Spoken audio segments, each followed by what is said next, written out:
Hello people, welcome back to BL Animation Studios. And you are watching BL Tutorials. In the last episode, we saw what After Effects is and what it's used for. Today, we're going to open it and take a detailed look at the options and tools available inside After Effects. In case you missed our last episode and don't have much knowledge about After Effects, please check the link in the description or the I button to watch the video. I don't want to waste your time by talking too much.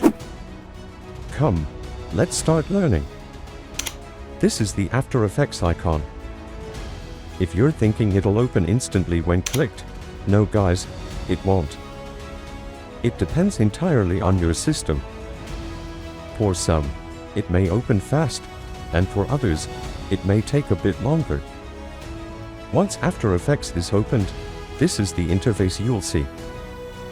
Guys, please don't feel like yours is different from mine. It might be different because my version could vary from yours. Let's start with this window. This is mainly used to open old projects or to create new ones. Click this button to create a new project. This is the After Effects interface. In this video, we're going to learn section by section. As you can see on the screen, we're going to split this interface into sections. This is the toolbar. This is the project area. This is the composition area. This is the tools for plugin panel. And this is the timeline area. Okay, what? Are you confused? Don't worry, guys. We'll go through all these tools in detail. Toolbar. As you all know, the tools we use while working on our projects are available here.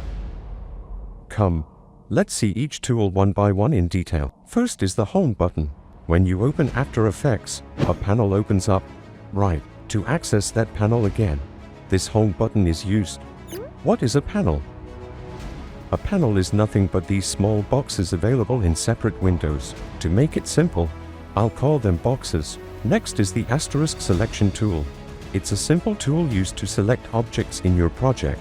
Asterisk Hand tool, used to move objects in the composition panel or timeline. Next is the Zoom tool, which is used for zooming in and out. Guys, I'm not sure if you've noticed, but there are different sections in the tool panel. Till now, we've only seen the basic section. Now, we're going to look at the 3D tools. Yes, guys, in After Effects you can also create 3D.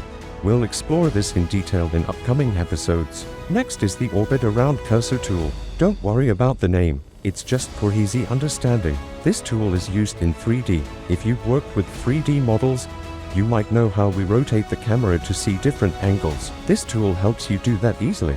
But first, you need to add a camera. Only then can you rotate 3D objects. Now, using this tool, you can rotate objects even with the default camera, which is really useful. Another cool feature is that it takes the cursor point as the center and rotates around it. This is just an example. We'll go deeper into this tool in future projects. If you long press on this tool, you will see extra options pop up. This is available for some specific tools where long pressing reveals more tools.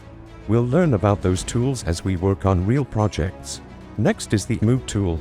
It's used to move and rotate objects in 3D space. Next is the Asterisk Dolly tool. This is used to zoom in and out in 3D space. We'll explore all these extra tools later in detail.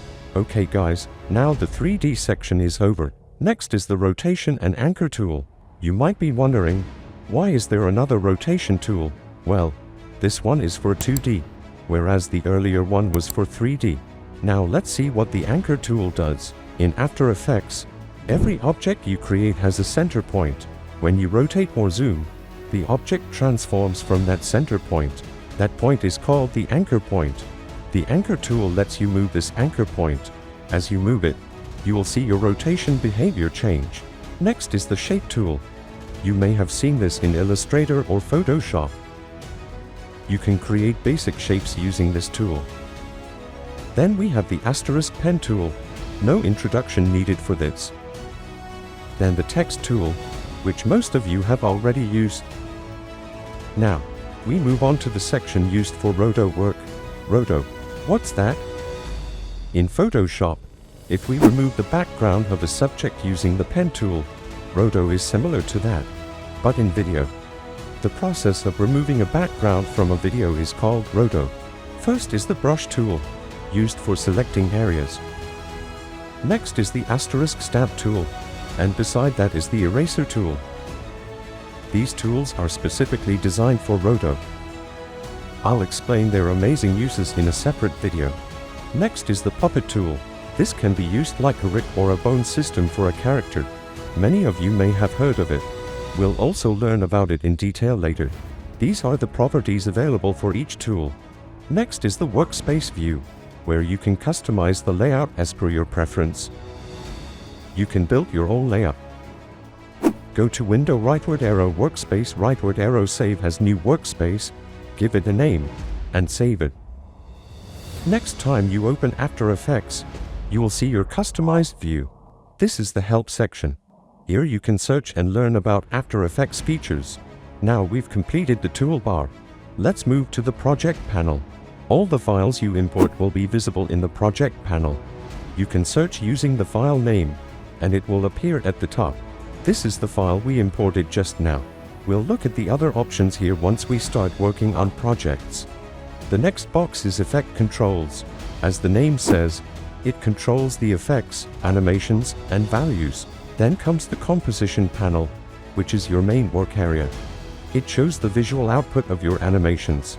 Think of it like the viewfinder in a camera. We'll go deeper into its options when we start working.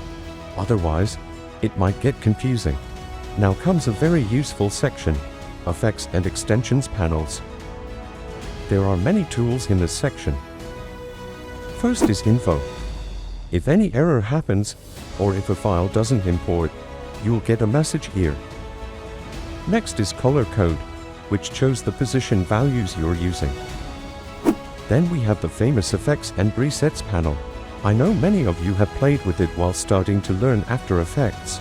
Even I did that when I first started learning, trying every effect, rendering it just for fun.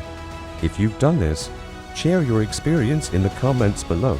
If I try to explain every effect now, this video will never end. So we'll learn each one in future videos. Next is the Align box, used to align text. Then the Character and Paragraph panels, which you might already be familiar with. Now, this bottom section is the timeline, where we spend most of our time. After Effects is layer-based. All the elements appear as lines or bars here. The first layer appears on the top line. Just like in the composition, the first bar appears in front. We'll go in detail about the timeline and its properties when we start working on actual projects. Along with this, you'll also see the Render box. Wondering what render means? Like how we save images in Photoshop. In After Effects, converting your project into a video file is called render. So guys, we've successfully completed the interface tour. Okay, shall we start working? Haha, don't worry. I'm not going to rush into it. If I continue now, you guys will surely close the video and leave. So let's wrap it up here. One small exercise for you. Try installing After Effects and explore it. That way you'll get a better idea. If you have any doubts about this intro video, feel free to ask in the comments. If you're new to our channel, please subscribe and join our family. Also, click the bell icon so you get notified whenever we upload new videos. We'll catch up in the next video. Till then, it's BL, signing off.